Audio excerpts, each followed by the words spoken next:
Sebelum lanjut nonton video ini, jika kalian suka dengan channel Pegawai Jalanan, silahkan kalian support kami dengan cara subscribe dan klik tanda loncengnya.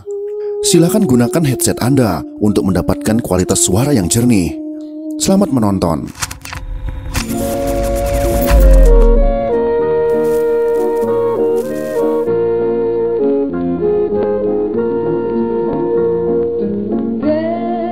Di luar citra buruk yang telah kita ketahui tentang sepak terjang PKI atau Partai Komunis Indonesia, PKI tergolong sebagai partai yang sukses sebelum diberangus pada tahun 1965. Kejayaan PKI terjadi sejak pemilu tahun 1955. Ketika itu PKI menempati urutan keempat dalam pemilu setelah PNI, Masyumi, dan PNU. Sukses menempatkan 39 wakil di kursi DPR dan 80 wakil di Konstituante. Dari catatan sejarah tersebut, muncul pertanyaan, mengapa banyak yang memilih PKI di tahun 1955? Bukankah pada tahun 1948, PKI pernah menyakiti rakyat Indonesia? Salah satu kunci pentingnya adalah kampanye PKI soal isu kemiskinan.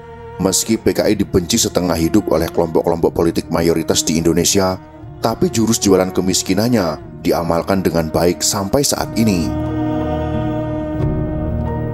Tidak hanya kemiskinan di kota, tapi juga kemiskinan di desa-desa. Di kota ada kaum buruh, di desa ada kaum tani.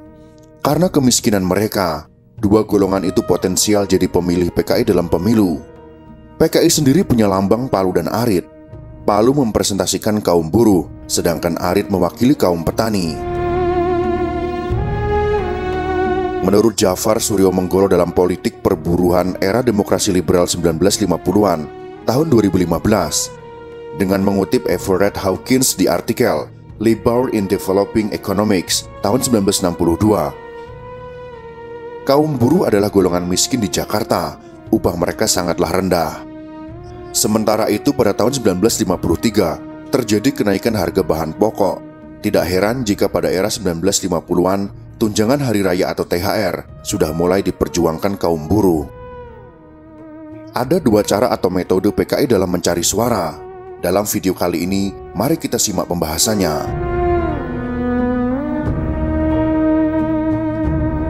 Jualan isu kemiskinan.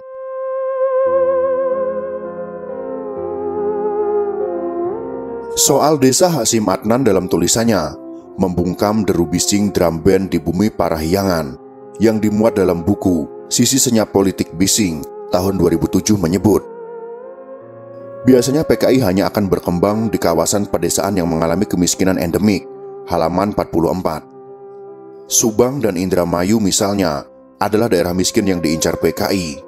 Tapi tentu saja PKI tak cuma mengincar daerah miskin di Jawa Barat. Kaum tani Indonesia yang merupakan 70% daripada penduduk masih tetap berada dalam kedudukan budak, hidup melarat, dan terbelakang di bawah tindasan tuan tanah dan lintah darat.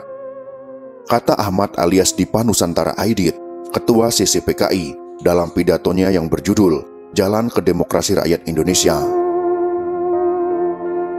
Aidit juga menambahkan, kewajiban kaum komunis yang pertama-tama ialah menarik kaum tani ke dalam Front Persatuan Nasional. Tambah Aidit dalam pidatonya.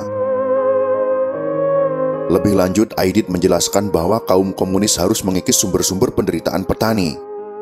Kewajiban yang terdekat daripada kaum komunis Indonesia ialah melenyapkan sisa-sisa feodalisme, mengembangkan revolusi agraria anti-feodal, menyita tanah tuan tanah, dan memberikan dengan cuma-cuma tanah tuan tanah kepada kaum tani, terutama kepada kaum tani tak bertanah dan tani miskin, sebagai milik perseorangan mereka, ungkap Aidit.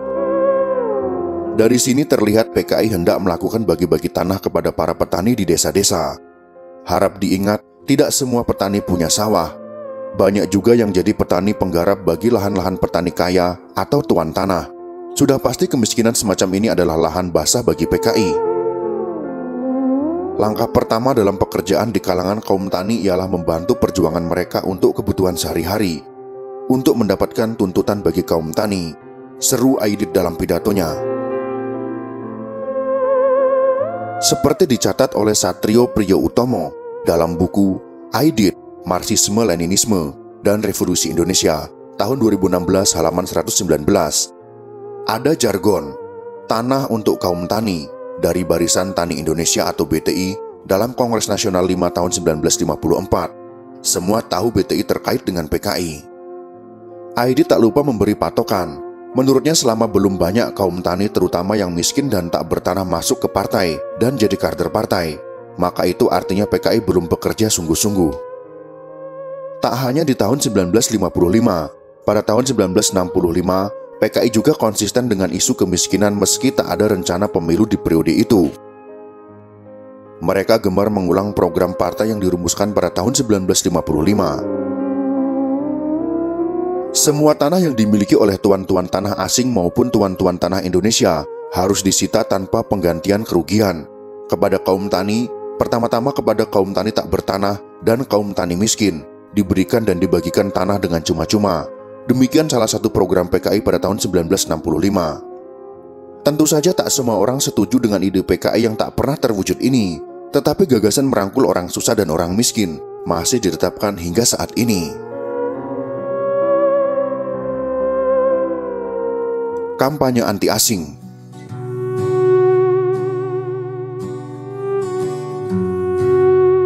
PKI lewat mulut Aidit dalam pidato Jalan ke Demokrasi Rakyat bagi Indonesia menyebutkan, salah satu bentuk pertentangan dan permusuhan antara negara-negara imperialis ialah perang imperialis yang membawa kemiskinan, kesengsaraan, dan kematian berjuta-juta manusia.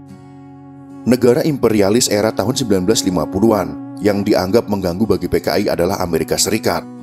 Menurut PKI, seperti ditulis D.N. Aidit dalam buku Revolusi Angkatan Bersenjata dan Partai Komunis, PKI dan Auri Kedua, modal asing dari Amerika yang masuk ke Indonesia pada tahun 1952 ditaksir mencapai 350 juta dolar.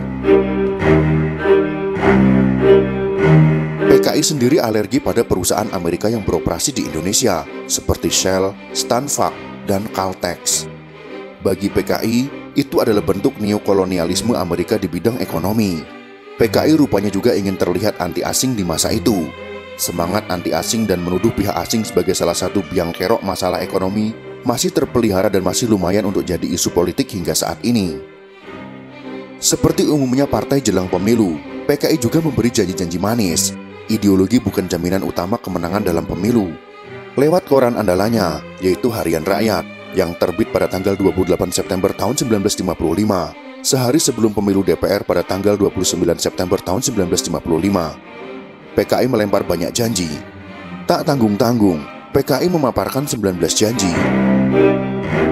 Janji yang banyak itu ditujukan tak hanya ditujukan kepada kaum buruh dan tani, tapi juga nelayan, pengusaha kecil, kaum perempuan, seniman, bahkan kelompok agama. Hal terakhir terasa janggal karena PKI menawarkan kebebasan beragama. Tapi bisa dilihat dari buku-buku sejarah, PKI terus menyerang umat Islam dengan pergelaran lekranya. Bagi kaum agama, memilih PKI berarti jaminan kebebasan beragama. Demikian adalah janji PKI nomor 10 pada Harian Rakyat. Tetapi pada kenyataannya, pada tahun-tahun sebelum PKI dibubarkan, PKI selalu menyerang umat Islam dengan pagelaran seni yang menyerang pilar-pilar Islam. Janji yang paling krusial tentu saja soal kesejahteraan ekonomi, seperti janji nomor 3. Bagi kaum tani memilih PKI berarti turunnya sewa tanah tuan tanah, perbaikan upah buruh tani, pencegahan perampasan tanah kaum tani, hapusnya Pologoro dan hapusnya Rodi. Sementara bagi kaum nelayan dalam janji nomor 12 disebutkan, memilih PKI berarti perlindungan terhadap saingan modal monopoli. Tak hanya kepada kaum-kaum tadi yang hingga kini masih sengsara hidupnya, para abdi negara pun tak luput diberi janji. Bagi para prajurit, polisi dan pegawai negeri lainnya, memilih PKI berarti dijamin hak-haknya dan perbaikan gaji. Begitulah bunyi janji nomor 4. Jurus berjanji ala PKI macam ini masih diterapkan hingga sekarang. Siapa yang tak suka gajinya diperbaiki agar besar, apalagi kalau ditambah tunjangan-tunjangan. Bukan tidak mungkin banyak PNS, TNI, dan Polri yang akan memilih PKI jika macam ini janjinya. Itulah sekelumit pembahasan tentang cara jitu PKI mencari pengikut. Semoga informasi ini bisa memberikan wawasan kepada kita semua. Jika kalian suka dengan video ini, silakan berikan jempol ke atas. Dan jika kalian menganggap video ini bermanfaat, maka bagikanlah untuk teman-teman Anda yang lain. Terima kasih sudah menonton.